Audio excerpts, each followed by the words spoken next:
नमस्कार, छत्तीसगढ़ कौशल्य भूमि देख रहे हैं आप। आपके साथ मैं हूं स्वीटी दीक्षित। बुलेटिन की शुरुआत करेंगे महत्वपूर्ण जानकारी के साथ। छत्तीसगढ़ विधानसभा चुनाव से जुड़ी हुई ये बड़ी जानकारी आप तक पहुंचा रहे हैं, जहां पहले चरण की 20 सीटों पर नामांकन का आज अंतिम दिन है। अब तक 127 प्रत्याशियों ने दाखिल किया है नामांकन। पहले चरण में प्रदेश के नक्सल प्रभावित क्षेत्रों में होंगे मतदान। 7 नवंबर को होने हैं चुनाव के लिए वोटिंग, और ऐसे में बता दें कि आज अंतिम दिन है नामांकन के लिए। 127 प्रत्याशियों ने अभी तक नामांकन दाखिल कर लिया है। पहले चरण में प्रदेश के नक्सल प्रभावित क्षेत्रों को ध्यान में रखते हुए मतदान की तारीख का ऐलान किया गया है। 7-17 नवंबर को 2 सेक्टर में जो है चुनाव होने जा रहे हैं। 7 नवंबर को होने हैं पहला मतदान, और ऐसे में छत्तीसगढ़ विधानसभा चुनाव से जुड़ी हुई ये महत्वपूर्ण जानकारी आप तक पहुंचा रही, जहां 7 नवंबर को पहली बार वोटिंग डाली जाएंगे छत्तीसगढ़ में, और 17 नवंबर को दूसरी वोटिंग का दिन है। और ऐसे में पहले सीटों पर यहाँ पे 127 अब तक प्रत्याशियों ने दाखिल किया है नामांकन पहले चरण की सीटों के लिए। और अब महत्वपूर्ण जानकारी आप तक पहुंचा रहे हैं, जहां नामांकन दाखिल आज करने की आखिरी तिथि है। और पहले चरण में प्रदेश में जहां वोटिंग होनी है, और बता दें कि आदिवासी प्रभावित क्षेत्रों को ध्यान में रखते हुए, नक्सल प्रभावित क्षेत्रों को ध्यान में रखते हुए ये पहले चरण में वोट डाले जाएंगे। तो पहले चरण में 20 सीटों पर नामांकन का आज अंतिम दिन है। और इसी के साथ जानकारी आप तक पहुंचा दें कि अब तक 127 प्रत्याशियों ने दाखिल किया है नामांकन।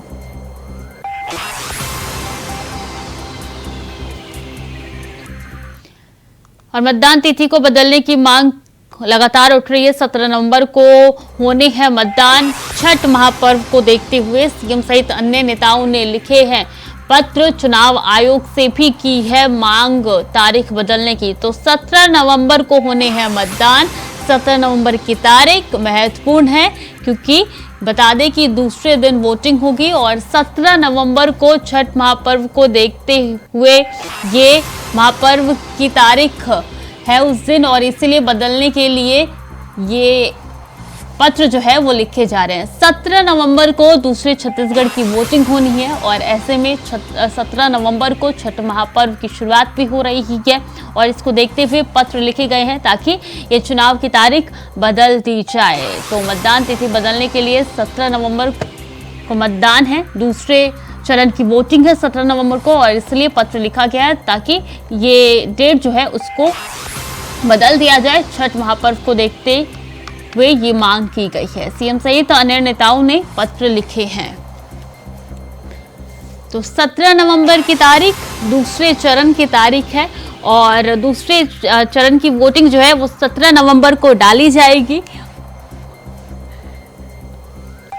और मतदान तिथि को बदलने की मांग यहाँ पे लगातार उठ रही है। 17 नवंबर को दूसरे चरण की वोटिंग होगी छत्तीसगढ़ में। 7 और 17 नवंबर की 2 तारीख तय की गई है।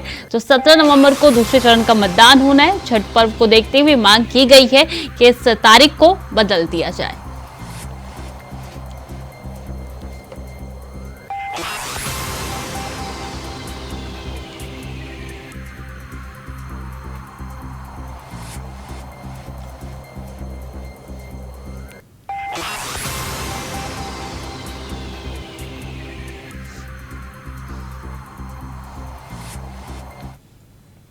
और केंद्रीय स्वास्थ्य मंत्री का छत्तीसगढ़ दौरा है। बीजेपी प्रत्याशियों के नामांकन दाखिल में होंगे शामिल। दंतेवाड़ा और नारायणपुर करेंगे रोड शो। विधानसभा चुनाव को लेकर करेंगे रोड शो। केंद्रीय स्वास्थ्य मंत्री का आज छत्तीसगढ़ दौरा है। ऐसे में केंद्रीय स्वास्थ्य मंत्री छत्तीसगढ़ पहुंचेंगे। बीजेपी प्रत्याशियों के नामांकन दाखिल करने की प्रक्रिया में शामिल होंगे। इसी के साथ बता दें कि रोड शो भी इस दौरान वो कर सकते हैं। दंतेवाड़ा और नारायणपुर में करेंगे रोड शो।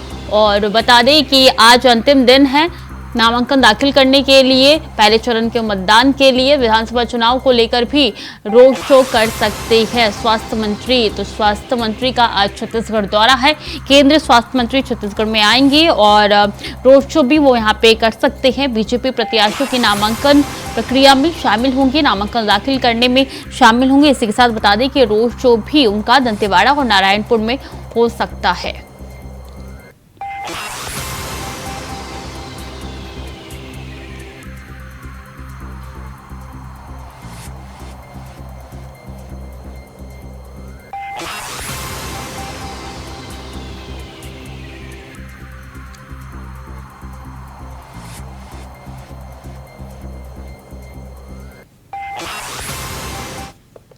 और कांग्रेस नेता प्रमोद तिवारी का छत्तीसगढ़ दौरा है। पार्टी की ओर से चुनावी तैयारियों का लेंगे जायजा। राजीव भवन में कांग्रेस नेताओं से करेंगे मुलाकात। मीडिया से भी मुखातिब होंगे प्रमोद तिवारी। तो बता दें, प्रमोद तिवारी का छत्तीसगढ़ दौरा है। कांग्रेस नेता है प्रमोद तिवारी, जिनका छत्तीसगढ़ दौरा है। पार्टी की ओर से चुनावी तैयारियों का जायजा लेंगे प्रमोद तिवारी और राजीव भवन में कांग्रेस नेताओं से भी मुलाकात यहां पे प्रमोद तिवारी कर सकते हैं। तो महत्वपूर्ण सूचना आप तक पहुंचा रहे हैं, जहां मीडिया से भी मुखातिब हो सकते हैं प्रमोद तिवारी। चूंकि कांग्रेस नेता है, छत्तीसगढ़ में कांग्रेस की सरकार है, तो किस तरीके से आगे की रणनीति तैयार करनी चाहिए उसको लेकर भी आज छत्तीसगढ़ के दौरे पर कांग्रेस नेता प्रमोद तिवारी रहने वाले हैं। और कई ऐसे नेता है कांग्रेस के जिनसे मुलाकात करके चुनावी तैयारियों का जायजा उनके द्वारा लिया जाएगा। इसके बाद आपको बता दें कि पार्टी मुख्यालय में भी और राजीव भवन में नेताओं के साथ मुलाकात कर सकते हैं। मीडिया के सामने भी आ सकते हैं प्रमोद तिवारी।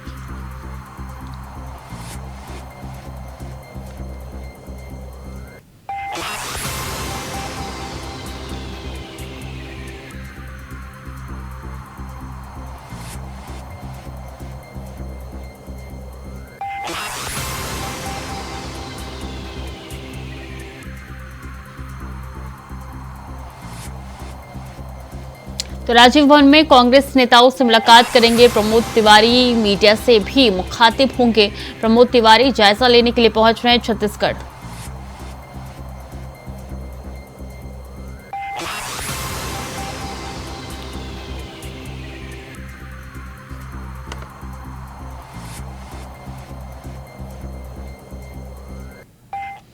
और ईडी की टीमों ने सुबह से ही दुर्ग, राजनांदगांव, कोरबा और बिलासपुर जिले के राइस मिल्स को घेरा है। कोरबा में एक राइस मिलर और बीजेपी नेता, दुर्ग में एक बड़े मिलर्स, तिल्दा नेवरा में चावल उद्योग के मिलर्स कारोबारी के ठिकानों पर भी ईडी ने दबिश दी है। जानकारी के अनुसार न्यू दीपक नगर, दुर्ग में राइस मिल और होटल व्यवसायी के साथ वैशाली नगर भिलाई निवासी के आवास और दफ्तर में ईडी टीम सुबह से ही जांच कर रही है। बताया जा रहा है कि राजधानी रायपुर में 2 और दुर्ग में 2 और कोरबा में एक राइस मिलर कारोबारियों के यहां ईडी की छापेमारी जारी है। पूरे प्रदेश में कुल 20 ठिकानों पर ईडी ने अपना शिकंजा कसा है और सुबह से ही ये छापेमारी ईडी की लगातार देखने को मिल रही है। सुबह 6 बजे से ही ये छापेमारी हो रही है। कई ऐसे इलाके हैं जहां पे छापेमारी हो रही है। टोटल मिला के 20 ऐसे कारोबारी है राइस मिलर के, जिनके घर पे छापेमारी हो रही है, जिनके कुल ठिकानों पर छापेमारी लगातार जारी है। ईडी के घेरे में बीजेपी नेता गोपाल मोदी का नाम भी सामने आ रहा है। उनके घर भी, उनके ठिकानों पर भी छापेमारी हो रही है। सुबह 6 बजे से ये छापेमारी लगातार जारी है और कहा यह जा रहा है ईडी लगातार कागजात खंगालने की कोशिश कर रही है और सबूत ढूंढने का प्रयास कर रही है।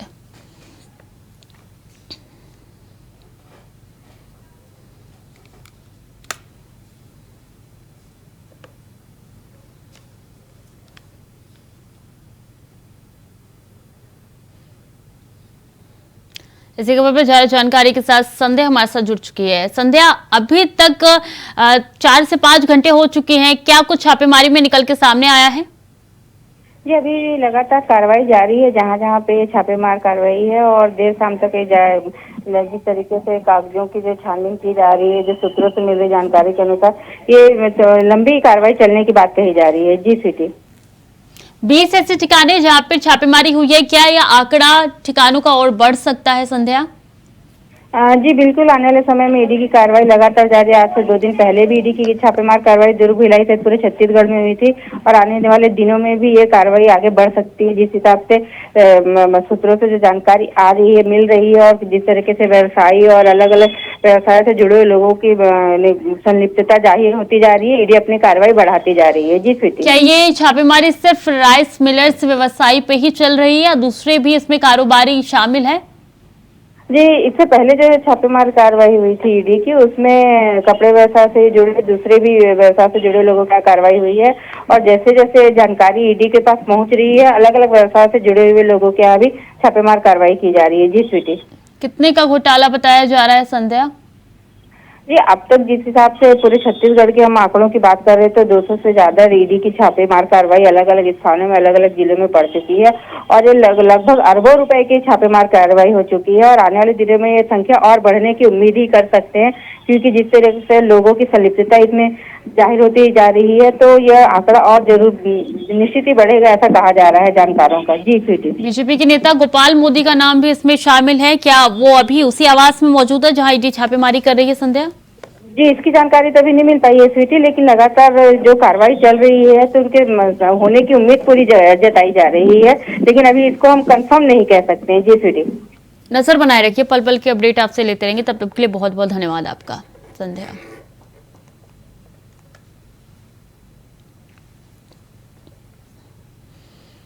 और अपने छत्तीसगढ़ दौरे पर केंद्रीय मंत्री अनुराग ठाकुर ने भूपेश सरकार पर निशाना साधा और कहा है कि देश भर में अगर कहीं सबसे भ्रष्ट सरकार है तो वो छत्तीसगढ़ में है। ये खाऊ सरकार दिल्ली में बैठे अपने नेताओं के लिए एटीएम बन गई है। छत्तीसगढ़ में कहा जाता है कि भू पे करो, इसका साफ मतलब है कि ये पैसा यहाँ के भ्रष्टाचार और माफियाओं से सीधा कांग्रेस को जाता है। छत्तीसगढ़ की जनता इन माफियाओं की सरकार से मुक्ति पाना चाहती है।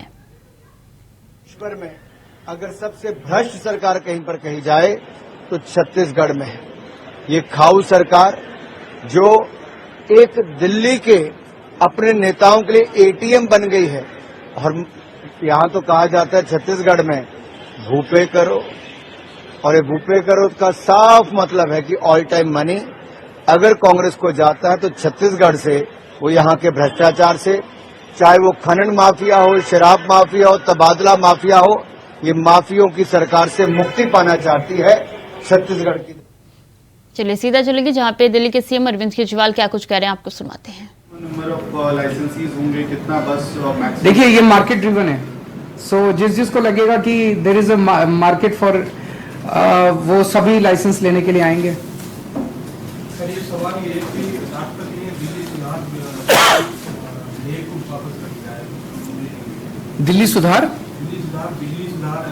2022 में दिल्ली सरकार ने पास करके भेजा था विधानसभा से, वो राष्ट्रपति ने वापस कर दिया है। कौन सा? मुझे आइडिया नहीं, मैं चेक करके बता देता हूँ। Thank you.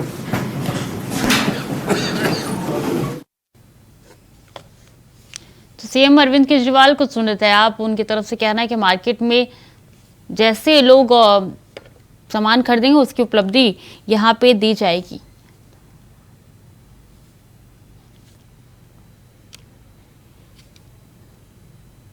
तो सीएम अरविंद केजरीवाल को सुन रहे थे आप, प्रेस कॉन्फ्रेंस वो कर रहे थे और प्रेस कॉन्फ्रेंस करके तमाम जो भी पत्रकार थे उनके सवालों का जवाब यहाँ पे सीएम अरविंद केजरीवाल की तरफ से दिया जा रहा था। आगे भी आपको सुनवाएंगे क्या कुछ वो कह रही हैं, लेकिन इसके अतिरिक्त आपको जानकारी दे रही है कि सीएम अरविंद केजरीवाल आने वाले त्योहारों में किस तरीके से उपयोग करना है, त्योहारों में किन चीज़ों का इस्तेमाल करना है, इसको लेकर जानकारी दे रहे थे और मीडिया के जो भी बंधु हैं उनके प्रश्नों के जवाब भी उनकी तरफ से दिए जा रहे थे। 25 मई को अप्रूव कर चुके हैं, तो उसमें बहुत माइनर चेंजेस हैं। मुझे उम्मीद है कि एलजी साहब इसको अब जल्दी अप्रूव कर देंगे और अब दिल्ली पूरे देश का पहला शहर होगा जहां पे इस किस्म की बस एग्रीगेटेड प्रीमियम बस एग्रीगेटर स्कीम आ रही है। और मेरा अपना मानना है इससे दिल्ली के लोगों को बहुत बहुत सुविधा मिलेगी, ट्रैफिक भी कम होगा, अच्छा ट्रांसपोर्ट भी मिलेगा, वर्ल्ड लेवल का ट्रांसपोर्ट मिलेगा और पोल्यूशन भी कम होगा। आज एक और आप लोगों को जानकारी के लिए बता दें, दिल्ली अकेला शहर था पूरे देश में, अकेला राज्य था जब कोविड के समय में हमने देखा कितनी तकलीफ हुई थी, लेकिन उस वक्त भी कई कोरोना वॉरियर्स थे जिन्होंने अपनी जान दांव पे लगा के दिल्ली के लोगों की सेवा की थी। जो कोरोना वॉरियर्स शहीद हो गए, ऐसे लोगों को दिल्ली अकेला राज्य है जिसने 1-1 करोड़ रुपए की उनकी शहादत का सम्मान करते हुए उनके परिवार को, मैं, मेरे मंत्रीगण, उनके घर जा जाके हम उनको 1-1 करोड़ रुपए का चेक देके आए थे। ऐसे बहुत सारे डॉक्टर्स हैं, हेल्थ वर्कर्स हैं, पुलिस वाले हैं, सफाई कर्मचारी हैं, टीचर्स हैं, पैरामेडिक्स हैं, वॉलंटियर्स हैं। अभी पिछली जो मीटिंग हुई, इसका एक ग्रुप ऑफ मिनिस्टर्स है जो अप्रूव करता है, उसमें 2 नाम और अप्रूव किए गए हैं। एक श्री सतपाल हैं जो नर्सिंग ऑर्डरली थे, वो डिस्ट्रिक्ट मेडिकल स्टोर साकेत में जो हाई रिस्क जोन था वहां से 40 डिस्पेंसरीज के लिए दवाइयां भेजा करते थे, जहां से हजारों हेल्थ वर्कर्स और पेशेंट्स के लिए दवाइयां जाती थी। उनको अपना काम करते वक्त कोरोना हो गया और 28 नवंबर 2020 को उनकी शहादत हो गई। इसी तरह से एक कांस्टेबल अमित कुमार हैं दिल्ली पुलिस के, भरतनगर पुलिस स्टेशन में लॉकडाउन के तहत जो कंटेनमेंट जोन्स हैं, तो दीप चंद बंधु अस्पताल के आसपास बहुत हाई रिस्क एरिया का जो कंटेनमेंट जोन था, वहां इनकी ड्यूटी लगी थी। वहां कई पेशेंट्स आते थे, उनको भी वहां पे कोरोना हो गया और 5 मई को 2020 को इनकी शहादत हो गई। इन दोनों को 1-1 करोड़ रुपए की राशि अभी अप्रूव की है। तो ओवरऑल अभी तक हम 92 कोरोना वॉरियर्स को 1-1 करोड़ रुपए की राशि दे चुके हैं, अप्रूव कर चुके हैं। 92 करोड़ रुपए हम इन 92 करोड़ कोरोना वॉरियर्स को दे चुके हैं। मैं उम्मीद करता हूं इनकी आत्मा को शांत, भगवान से प्रार्थना करता हूं शांति मिले और हम पूरी तरह से इनके परिवार की जो भी जरूरत पड़ेगी मदद करेंगे। सो इन दोनों मुद्दों पे अगर आपके कोई प्रश्न है तो। सर, पहला सवाल है, लास्ट टाइम जब आपने जैसे मेंशन किया कि जब ये पॉलिसी लेके आए थे, बीजेपी ने बहुत हंगामा किया, एसीबी तक पहुंचा, तो क्या कोई सर्टेन ट्वीट्स आपने किए हैं कि इस बार फिर से पॉलिसी उस जो इन्वेस्टिगेटिव अब एक्चुअली केंद्र सरकार ने अपने मोटर व्हीकल्स एक्ट में कुछ चेंजेस किए हैं। वो चेंजेस करने के बाद उन्होंने कुछ एक खाका तैयार किया है कि ऐसे बनाई जा सकती है। तो केंद्र सरकार के जो चेंजेस हैं मोटर व्हीकल्स एक्ट में, उसको ध्यान में रखते हुए हमने पॉलिसी बनाई है। पहले जो हमारी पॉलिसी थी वो हमने अपनी सोच के हिसाब से बनाई थी। मुझे लगता है वो पॉलिसी केंद्र सरकार ने भी देखी थी, उन्होंने इंटरनली तारीफ भी की थी, तो उसको देखते हुए हो सकता है उन्होंने बाद में सब्सिक्वेंटली मोटर व्हीकल्स एक्ट में अमेंडमेंट किए हों। सर, इंडिया अलायंस को लेकर अखिलेश यादव का एक बड़ा आज उस पर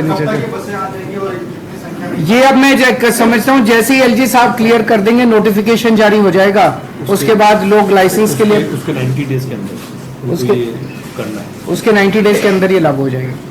सर, कोई टारगेट भी है, कितने मैक्सिमम नंबर ऑफ लाइसेंसीज होंगे, कितना बस मैक्सिमम? देखिए ये मार्केट ड्रिवन है, सो जिसको लगेगा कि there is a market for वो सभी लाइसेंस लेने के लिए आएंगे। सर, ये सवाल ये है कि राष्ट्रपति ने दिल्ली सुधार विधेयक को वापस कर दिया है। दिल्ली सुधार विधेयक 2022 में दिल्ली सरकार ने पास करके भेजा था विधानसभा से, वो राष्ट्रपति ने वापस कर दिया है। कौन सा? मुझे आइडिया नहीं, मैं चेक करके बता देता हूँ। Thank you. तो सीएम अरविंद केजरीवाल को सुन रहे थे आप कि किस तरीके से उन्होंने 2 स्कीम बताए। पहला कि जो कोरोना वॉरियर्स थे उन्होंने अपनी जान गंवाई ड्यूरिंग कोरोना, तब उनको दिल्ली सरकार पहला ऐसा राज्य बना है जहां पे उन्होंने 1-1 करोड़ रुपए धनराशि दी है उनकी शहादत में। इसी के साथ उन्होंने कहा है कि बस को किस तरीके से अपग्रेड कर रहे हैं जिससे प्रदूषण में भी कमी आएगी, लोगों को भी यात्रा करने में आरामदायक होगा। चलिए खबरों में आगे बढ़ेंगे। कमिश्नर श्री श्याम धावड़े और आईजी श्री सुंदरराज पी ने ओडिशा राज्य से लगे सीमा चेक पोस्ट का औचक निरीक्षण किया। कमिश्नर और आईजी ने छत्तीसगढ़ की सीमावर्ती गांव भेजा पादर तारापुर बोरगांव के चेक पोस्ट में तैनात स्थैतिक दल और पुलिस दल का जायजा भी लिया। साथ ही उन्होंने तैनात दलों को भी सभी व्यक्तियों, वाहनों और वस्तुओं की जांच कर उनका पूरा विवरण दर्ज करने के निर्देश दिए। वहीं कर्मचारियों को सजगता से कार्य करने पर जोर दिया और चेक पोस्ट में 24 घंटे निगरानी के लिए लगे सीसीटीवी का भी अवलोकन किया। इस दौरान उन्होंने ग्रामीणों से चर्चा कर प्रशासनिक और सुरक्षा व्यवस्था के संबंध में जानकारी ली। आपको बता दें कि कमिश्नर और आईजी विधानसभा निर्वाचन को लेकर आचार संहिता लागू के बाद सुरक्षा व्यवस्था का जायजा लेने निकले थे।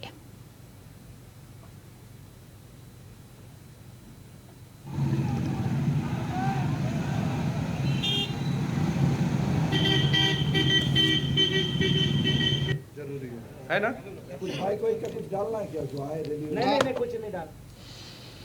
बिलासपुर में एक यात्री बस हादसे का शिकार हो गई जिसमें 2 लोगों की मौत हो गई। बताया जा रहा है कि बस बिलासपुर से प्रयागराज की ओर जा रही थी और इसी दौरान एक केंदा घाटी में जा गिरी, जिसके बाद इस हादसे में 2 लोगों की मौत हो गई जबकि 40 लोग घायल हो गए। वहीं हादसे की सूचना मिलने पर पुलिस मौके पर पहुंची।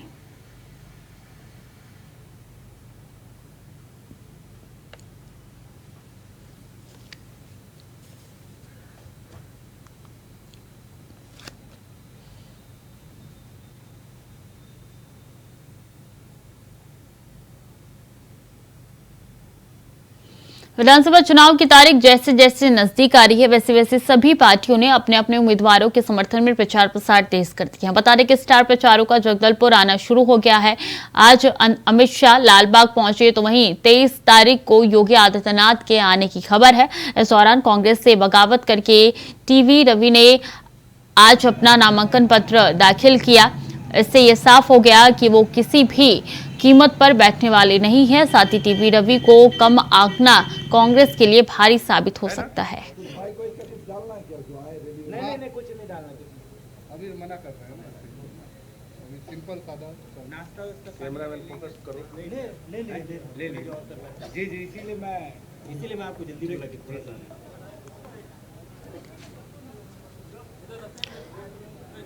तो टीवी रवि ने कांग्रेस से बगावत की है। जगदलपुर में बता दें कि नामांकन दाखिल करने के लिए पहुंचे हैं और कांग्रेस को महंगा भी पड़ सकता अगर टीवी रवि को उन्होंने आंका तो।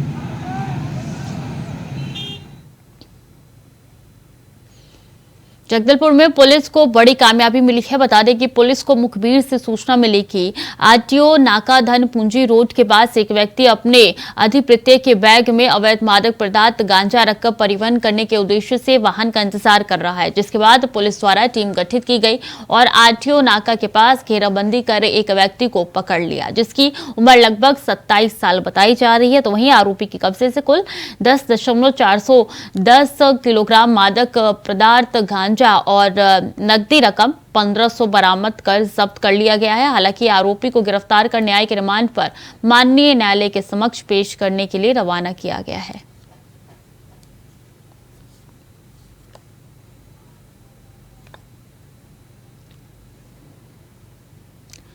तो आरोपी गिरफ्तार हो चुका है। पुलिस ने इनके पास से भारी मात्रा में मादक पदार्थ भी जब्त किए हैं। कैश भी इनके पास से मिला है। पुलिस ने यहाँ पे न्यायालय के समक्ष इनको पेश किया। उसके बाद से आगे की जांच पड़ताल में पुलिस जुट चुकी है। तो मुखबिर के आधार पर ये सूचना मिली थी। उसके बाद से पुलिस ने एक्शन लिया और एक्शन लेने के बाद पुलिस को बड़ी सफलता हाथ लगी।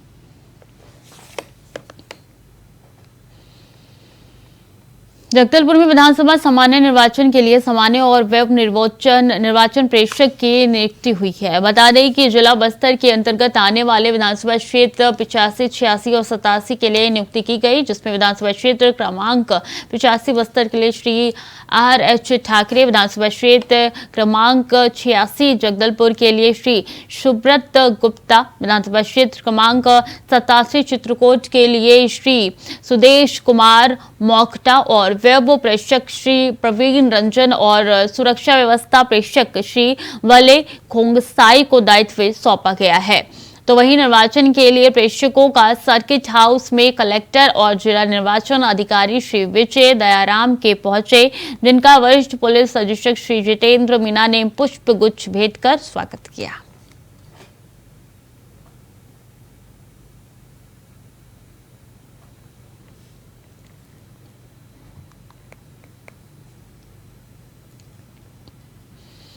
कोरबा की दीपका पुलिस ने वाहन जांच के दौरान एक व्यक्ति से करीब 10 लाख रुपए कीमती 9 किलो चांदी और 50 ग्राम सोने के जेवरातों की जब्ती की है। दरअसल दीपका पुलिस की टीम ग्राम नौन बिडरा पाली मार्ग पर वाहनों की जांच कर रही थी। इस बीच पाली की तरफ से एक व्यक्ति कार में आया और जिसके वाहन की जांच की गई, तब जाकर जेवरात मिले, जिसके संबंध में किसी तरीके के दस्तावेज नहीं मिलने के कारण पुलिस ने पूरे गहनों को जब्त कर लिया। बताया जा रहा है कि व्यक्ति का नाम अजय सोनी है, जिसके खिलाफ पुलिस द्वारा कार्रवाई की जा रही है।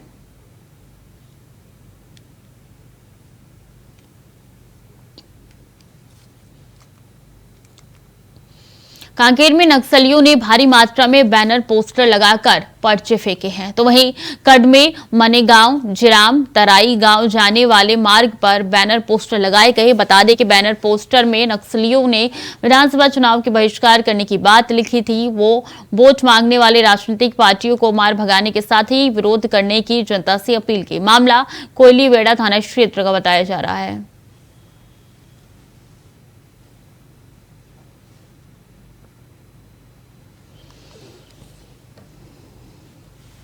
तो नक्सलियों ने पर्चे फेंके हैं और ये कई मार्गों पर ये पर्चे फेंके गए हैं, पोस्टर बैनर भी लगाए गए हैं और ऐसे में बता दें कि जनता से विरोध की अपील यहाँ पे नक्सलियों द्वारा की गई है।